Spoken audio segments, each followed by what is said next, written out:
Okay.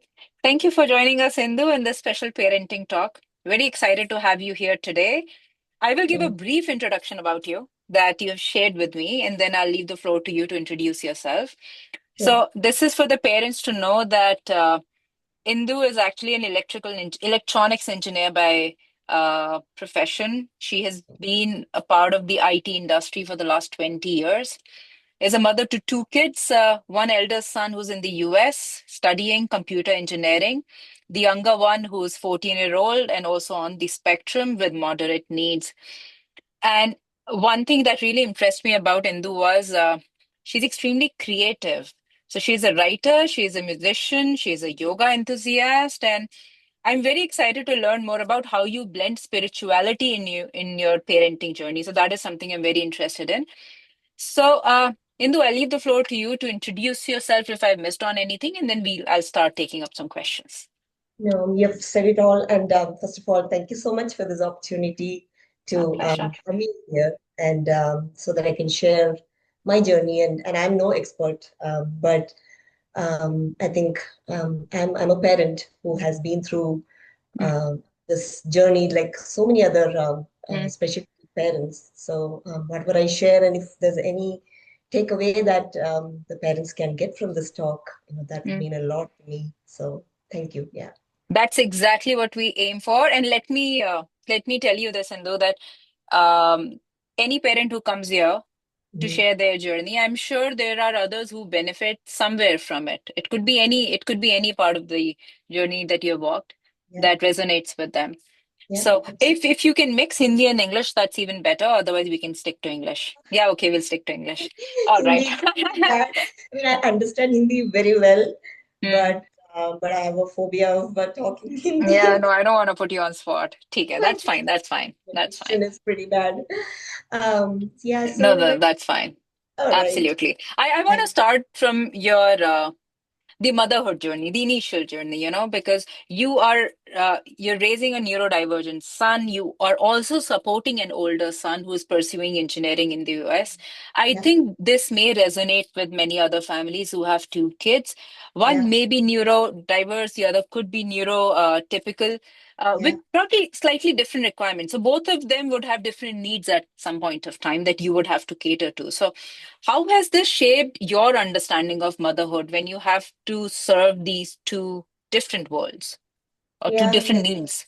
yeah, it was a great question. And so we were in the US when all this happened. So I was in the US for almost 20 years. And so my older one was about 5 at that time. Hmm. And so Ashwin was 2 and a little over 2. So until then, our life was, like very typical life and two boys growing up side by side. And the diagnosis happened and everything changed. And I think of it like that life, the way I knew life until then, and the way life was from the next day. It's Mm-hmm. just day and night. And I couldn't. I was definitely not prepared for what was coming because to me, autism until then was something I had just like maybe heard on TV, Yeah, newspaper, and when it hit home. So it was like so many questions, and like I said, our world completely changed upside down, yeah.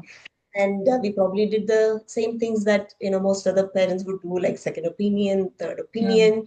mm, And but through all that, and like you said, having the older child, because suddenly now life became a lot more about therapies mm, and this nagging question like, what's the future going to look like?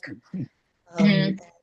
And I'm sure through the journey, because the initial years were really hard, and there's Yeah, a lot of stuff that, and we were in the US, so there was no, I mean, hardly any family support because, like life there is very mm, different compared to mm. the life in India. So we started therapy there, but I wasn't too happy with the therapy also there. And I mean, not that they were bad, but the opportunities for Ashwin to interact with other kids and I mean even with other people was very less. So Yeah.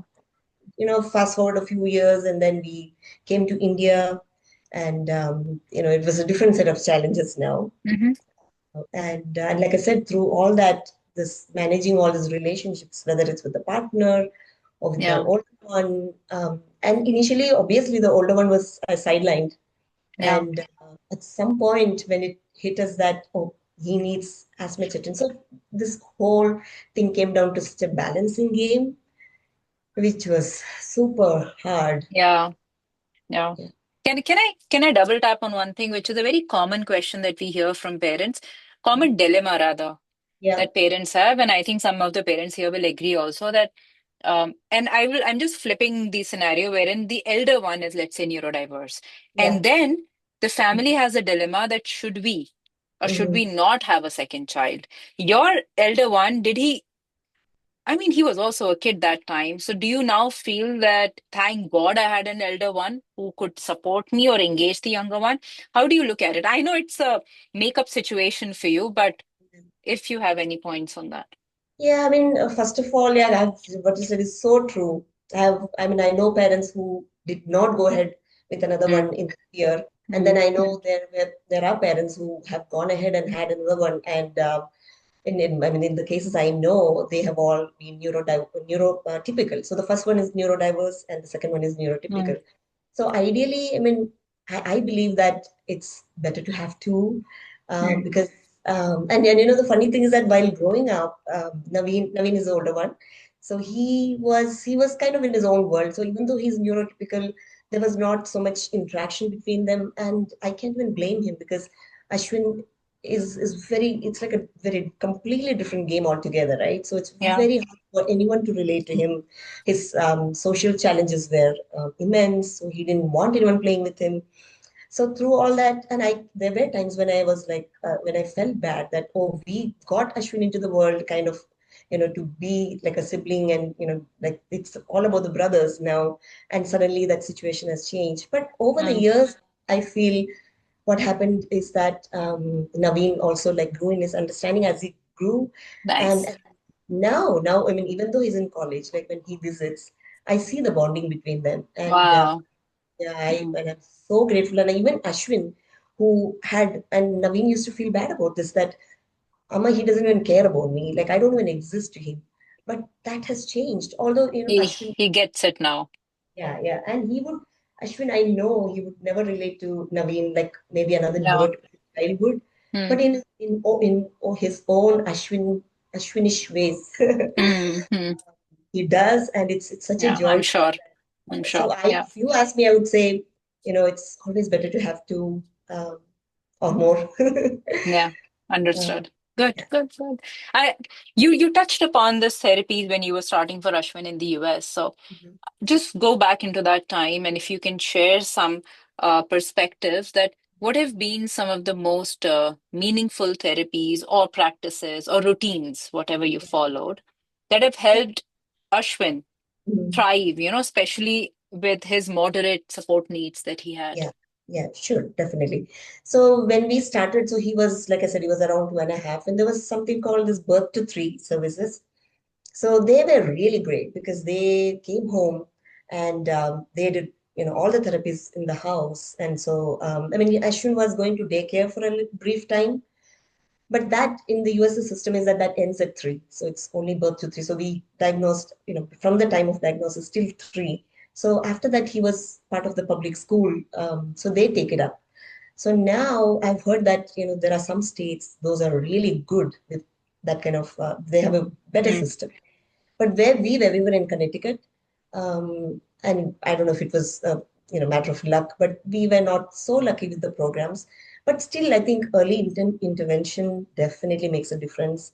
And I still remember, one of the things that so Ashwin wouldn't say Amma at that point. And he was almost three. So one thing they asked me to do was make a printout of my picture. Because it was very traumatizing for me that my God, I have to show him a picture and point to it and say Amma, Amma. So he now calls me mommy, mommy all the time. But this was all those years back. So yeah, they were good, but like I said, one thing for me was that the opportunities. So the things they were asking us to try, like make him talk to another child, or let there be like make him interact more. And in the US, I found that that has challenging. been a challenge. Yeah, So but you're saying going Mhm. back to that time, maybe something that worked for Ashwin was social interaction? So at that time we couldn't practice much of that. But so those years, I think we just kept to the like by the book. We're just Hmm. introducing, showing him the picture cards, Hmm. um, and whatever the therapist told us, like like I should take us by hand and like no gestures, right? So they had told us like no, just when he pulls you, like make him stop, like go to his level, look at like make Yeah, eye contact yeah, first. yeah, yeah, So, yeah, yeah. yeah, yeah. Yeah. More about you, Indu. So you've had a career. Did you give up your career in between, or did you continue to work? No, I mean, not in between. So when, like I said, when we moved to India, that's when I quit my job. And so it was Got it. not actually for Ashwin. It was because we were Mm, moving back to India and I had no option. So the 2.5 years when after the diagnosis, so until Ashwin was hmm 4.5, I mm. was working. And so that also helped me understand, the difference between how I was with Ashwin when I was working versus how I was with Ashwin when I was Yeah, not I working. want to touch on that actually. That how do you navigate your professional identity alongside caregiving responsibilities? Yeah, so for me personally, so like I said, while I was working, because I didn't have another perspective, I just kept thinking, oh, this helps me escape, it gives me some break. But after I moved to India, and for whatever reason, I decided to not immediately look for a job. And I said, okay, let me just focus on Ashwin for a bit. And I can tell you, like, it made a world of difference to me because Wow. yeah, I Mm, realized that because see, if you ask me personally, like there are, as humans, we can do a multiple, like a bunch of things. And as I think, especially as women, we are so good at yeah, multitasking. We yeah, do 1,000 I things agree. all the time. Yeah. Mm, But the challenge is this, that, when there is like two high priority things like job, like if I'm working and if I get paid for it, I'm responsible for that. So I cannot just, have that on the side and be like, oh, okay, I'll mm, just take the money. And then to support Ashwin's needs, I was just not able to do both. Like, yeah, yeah, I would have to compromise on one. yeah, So my, suggestion to parents, if anyone is having that this kind of a conflict, is that at least for the first few years, because the need yeah, does yeah. come down over time. Because now Yeah. Ashwin is 14, so I can That's stay with very him. good. I want you to repeat this, and I want to tell the parents that what Indu is saying, and I'll repeat this in Hindi also, that the need will come down, things will become better. And I know a lot of you parents have younger children, or up. I think every day some of you talk to us, and you're very concerned. Abhi nahi bol raha, abhi ye nahi kar raha, abhi ye sun nahi raha. It will all become better. Indu, I want you to repeat this because we feel very bad. We want to give that hope because it's real. It's not. Yeah. Absolutely, absolutely, Vandita. And when you were saying that, I was thinking like I have heard other parents who were ahead of me in this journey. Like they have told me, just be like have that faith that Yeah, they. yeah, yeah. But it Yeah. is very. I feel like when we are at that stage, it's very It's hard to. easier said than done, I know, but that is why I feel that parents like you bring realistic hope. Yeah, yeah, That, absolutely, better than me saying it, when you say it, that I want the parents to believe. I see, I can see a lot of parents here who are on video right now. I want you to believe it will only get better. Yeah, absolutely. And I think there's two reasons. Like, so one is that I mean, you're understanding your child more. I know as days go by, you observe them more and you develop I mean, as such, you have an intuition, but that only keeps going higher and yeah. higher. Hmm, So hmm, hmm. you become better equipped at handling challenges in a much better way. Yeah. But not only that, then, I mean, the other thing is that with age, they do understand the world around them better. And, Yes. obviously with all these therapies and the work that we put in, they definitely benefit from all that. And so it's this combination and it has a compounding effect. So It for a has a compounding effect. True. long time, it feels like, oh, but I'm trying कुछ and नहीं हो रहा हाँ हाँ yeah, कुछ change नहीं हो रहा yeah I know like I can make the comparison with my neurotypical versus neurodivergent in that like with Naveen, maybe I spend 2 days to teach him something. For Ashwin, sometimes it's 2 years. So the thing is to remind ourselves, and it teaches us a lot of patience because that there is that frustration. Like, how many times will I tell him this, and he still yes doesn't. But he will get it, or she will mm, get it. Just you have to just understood keep. mm, mm. Yeah. I have a very interesting question, which I told you in the beginning when I introduced you, that you have this angle of spirituality that you have introduced into your parenting. I want you to go deeper, double tap on that, that you describe blending spirituality into parenting. So, Yes. how can you share how spiritual practices or perspectives have helped you find strength or balance or even acceptance? Yeah, absolutely. And so this was again in the US. Hmm. And at that time, it was just I wanted something to cope because you turn. I mean, how many times will you burden your family if you repeat the same thing? So that's how I got into it. And but as I started reading spiritual materials and books, and maybe there were like podcasts and a lot of links, YouTube links, and the more so that led to a lot of introspection. And the more I started to understand like who I am, and how like awareness, for example, like when I'm doing something, for me to I can kind of step back and see, okay, where am I going with this? Like I um, I don't react as much as I used to before. Like the moment Hmm. I started, kind of going, keeping up with these practices, and I did a bit of meditation, but it was mostly reading and trying to assimilate what these gurus or whatever they were saying. But What were you reading? What were you reading? so like books like Autobiography of a Yogi by Paramahamsa Yogananda, and like there's a lot of YouTube Okay. like the Sarva Priyananda, who is he lives in New York, by the way, and and some of their discourses are like very Mm. easy to understand, and they break it down. So Beautiful. yeah, and then what I understood also was that so it's as much like the training is not just Ashwin, or the therapy is not just for Ashwin, it's as much for It's for me, us. Yeah. yeah, whoever is Mm. involved in, Mm. and that realization, because a lot of the times we're like, "Oh, why is he like this, why doesn't he get it?" And I was very into victim mindset initially. Then I was like, why me, why, and I there's a lot of comparison, right? Oh, but look at that parent, that kid is just talking, and they don't have any challenges. And so I think the spiritual concepts, whether it's, the things that said in Bhagavad Gita, like, you know, don't focus so much on the result, but Yeah. it's a process, and also letting nature do the thing. Because sometimes we also get, and I think as mothers, we get very obsessed, and which is very natural. We get so caught up in like, and we look at the child as like, okay, this is like, you forget that he's a That's it. person. Yeah, yeah. You have to fix a problem. Exactly. And Mm. for the longest time, I just wanted Ashwin to be normal. And I don't Yeah. know what normal means, but I'm like, no, no, I want it to be normal. And I still laugh, when I think about this, that there was a time when the initial phase of diagnosis, there was one time when I am thinking, who will marry him? What will Mm. happen to his marriage? And now, I Mm. laugh in my head. I'm like, my God, like of all the things, and all the time I've completely let that go. Yeah. Um, Yeah. but yeah, so Yeah. I think, like I said, to respond and not react. For example, that's a skill that the spirituality and the centering practices like breathing, meditation, that helps you a lot with responding.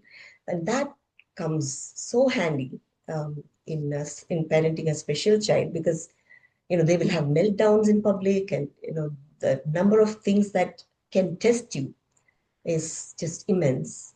So, Mm. You actually, one more interesting thing you mentioned was incorporating humor.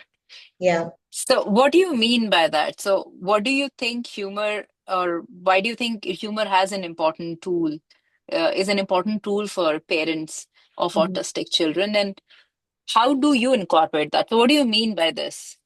Yeah, so I meant it as an attitude, I think, Mm. uh, because in the end, this is a long journey, right? It's not, which again, I didn't know in the beginning. I was thinking, oh, this, I'll just do this. And then, like I said, in Mm. 2 years, Ashwin will be. Mm. But when I started to understand that it's going to be a long time, where me and Ashwin, we have to, like, it's like a battle between us now. And I don't know how. one would survive. I mean, we will still exist, but to thrive, I think we need humor. So for me, for example, it's things like this, like I just said, this marriage thing.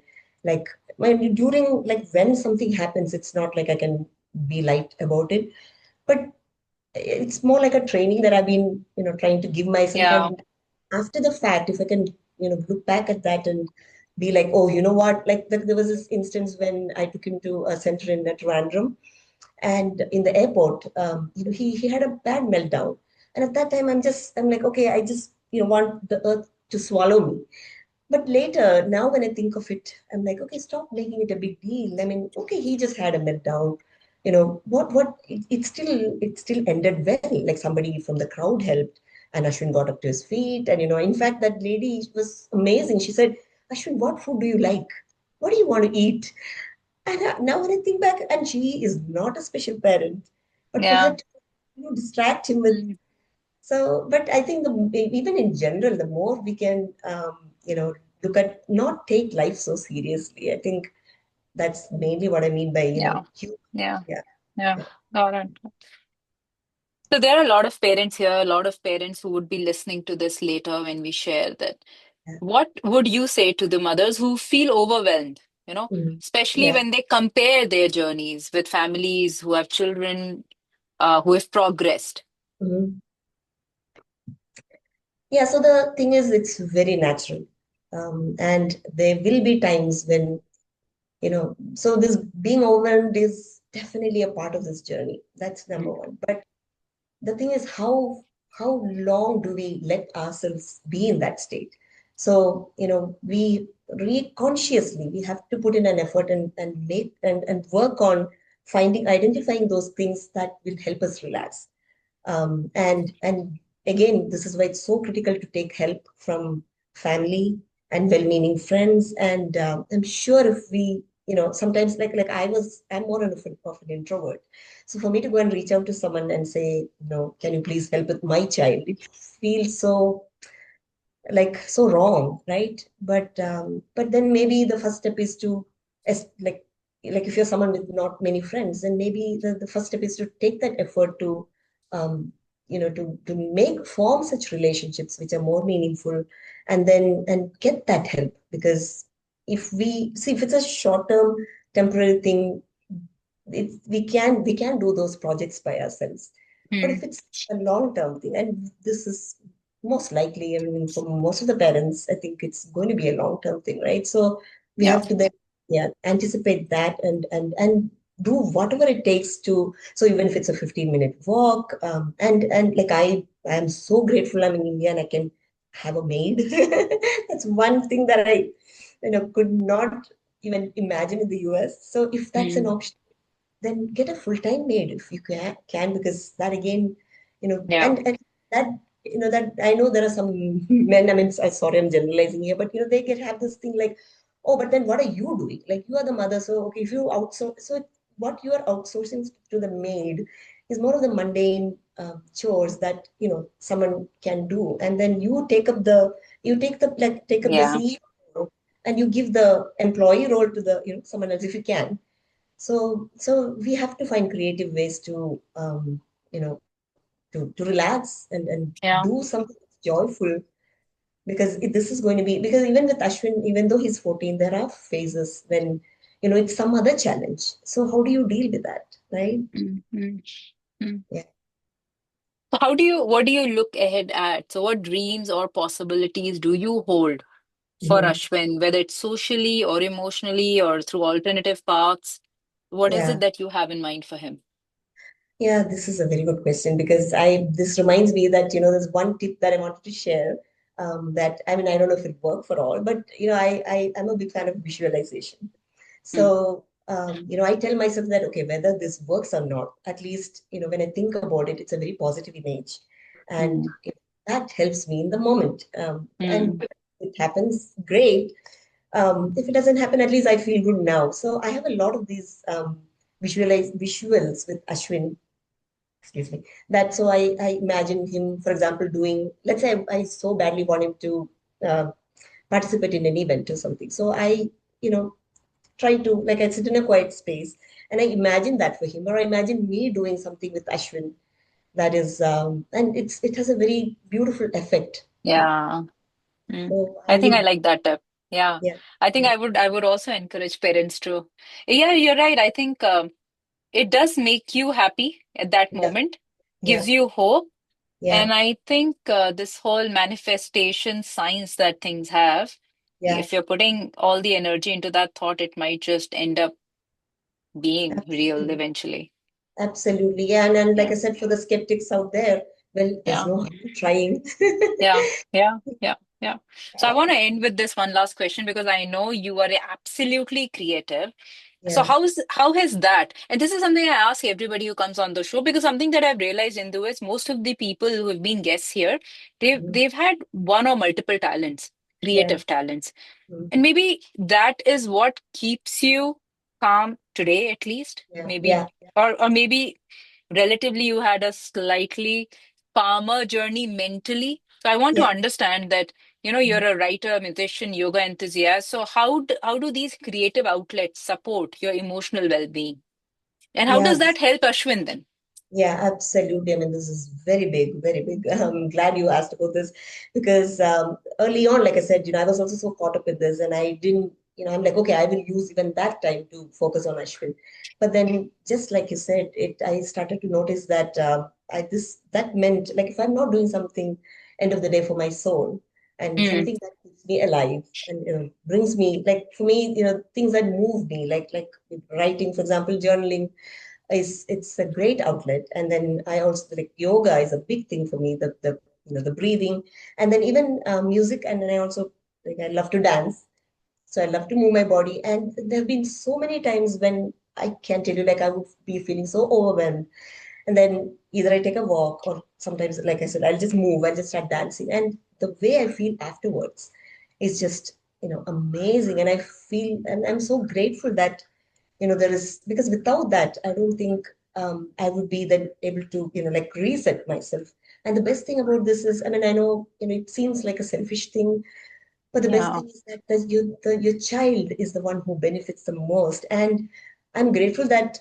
early on Ashwin, like he was not verbal for a long time, and then his receptive, now his both have improved, but I feel his receptive language has improved way more than expressive, but he still can, say a few things. So earlier, I only had a hunch that when I'm happy, he's happy. But now, if I'm happy, he comes and says, you happy? I'm happy. Or if I'm sad, he'll come and say, Mommy, I want you to be happy. Uh, So, and I feel that our special kids pick up these signals yeah. way more than the neuro, because I mean, not as a comparison, but there is a lot more distraction in their world. Mm, For our special kids, and for them, the parents are their world, and they pick up these energies, yeah. in a, Yeah. so Yeah. it's super important for every parent to find a way to keep themselves happy, especially around the child. Do not, and I have Yeah. made this mistake, like talking something sometimes negative in front of Ashwin, but they understand so much. And maybe it's only after a few years that you realize, but by then it might be, you don't want to wait. True. You don't want to wait that long. Yeah. Yeah, Yeah. So I just want to reiterate for all the parents here that if you have any hobby, you must pursue it. That will keep you happy. And like Indu said, your child is picking up those signals. So the more you're more positive and happy, that's exactly what your child will be. And you will see much lower behavior and sensory challenges then compared to absolutely. otherwise. So thank you so much, Indu. I'm walking away with a lot of good tips on spirituality, creativity, and I think they're very deep. And Yeah, if practiced by the parent, yeah. um, the mental health of the parent will eventually reflect on the mental health of the child. Absolutely, absolutely. That's a great way to summarize it. So it's very important that we, take these steps consciously, because it Yeah, doesn't might not feel natural. It's like, oh, visualization, for example, yeah, it's so fake. But the more you practice, it becomes second yeah, nature. And yeah, it's yeah, yeah, yeah. And not just this isn't just for neurodiverse kids. I feel as a parent to any child, yeah, you have to practice this. yeah, absolutely, Yeah. yeah. Yeah, and we live in a world where there is a lot of expectation from us women, and the help, the like the joint family, even though that kind of system has gone away now. So we are So, in this, so that, and that's also, I think, another reason why we feel so overwhelmed yeah, and there's so yeah, much yeah, information around us. So yeah. be able to take that quiet moment. So that's why I'm a big proponent of yoga also, because it just Yeah.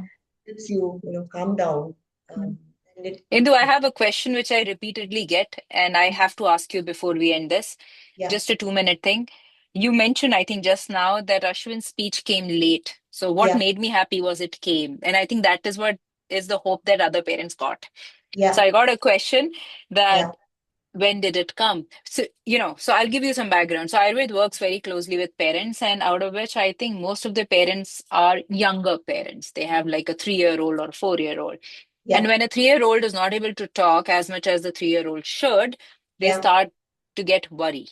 hmm, Now, if when they're worrying, there's a lot of stress. So yeah. just take a minute and tell us that till when he was not speaking, or when did he start to speak, and So I want parents to go back knowing it will only become better Yeah, than what it is absolutely. today. Hmm. Yeah, so in Ashwin's case, so like I said, when he was three, he had a few words and was like all numbers.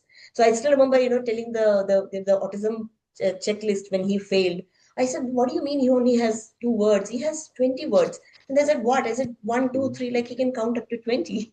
And they kind of laughed at me. But so till three, and again, I think apart from counting, he probably said iPad, and that was it.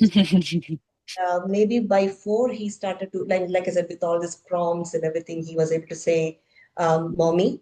But that was again very, seemed very fake, Hmm. like forced, not fake, forced. Hmm. And then so by the time we moved to India, and then around six, he had more phrases by then. Like he'll Yeah. say, I go, jump, but then it was not meaningful conversation. So Hmm. maybe around eight or nine, that's when he actually started to, say like two, three sentences to. So it took a long time, as you can see. Hmm. It was so gradual that, Hmm. even I knew that he's verbal, and like I said, and even when he started saying a few sentences, it was about his obsessions. Hmm. But now he's able to like have a, a conversation is still, Ashwin style conversation, but still there is a lot he can talk about. Yeah. And Thank you. Thank you for that. I think a lot of the parents I can see, and I know they all have questions related to speech. So this would have helped that even till 8 or 9, you yeah, just need to keep working and things will yeah, improve. So you yeah, don't have to worry if the child is not talking as much when he's 3 or 4. It will yeah, become better. And Monica, absolutely. you've asked a question that your son is 4 years old. There's a question that has come in the chat. I can read it for you. Yeah. And Hmm. though that I have a 4-year-old who talks but doesn't talk to everyone. He feels shy to talk to strangers. If you ask him repeatedly, then he answers. Hmm. My husband is afraid what if our child is the same way? I'm in dilemma whether to plan a second child or not. Oh, I think you touched on this. Yeah. yes, it's two It is a questions. very personal choice, Monica, I feel, but um that's what I asked Indu, that in things played better or Yeah, things played in her favor. yeah, I think it does play in everyone's favor, but you need to know why are you having a second child, right? To take care yeah, of the first one, or you want a second? I yeah, don't know. yeah. I'm not the person to advise you on this, Monica. But Yeah. Indy, if you have thoughts, Yeah. I mean, this is again a very, it's not easy to answer such questions, no. right? But like you said, I think that's a great way to think about it. Like, what is your reason? Then Yeah, once you have clarity around that reason, and that's where, like I said, these other kind of things will come into help, when like like calming yourself down.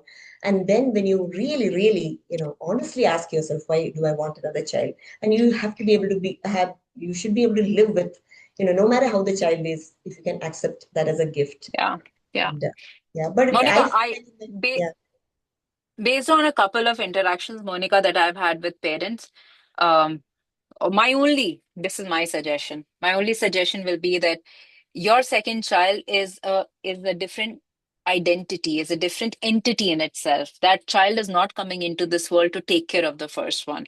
If he ends up taking care, that's his good karma. But if he does not, that should also be okay with you. So I just feel we should not burden one sibling from the very beginning, that you've been brought into this world because of this reason. So if you want to have a second child, of course. I mean, I have two kids. They fight, like Indu said. They have her son. They both have a beautiful bond now.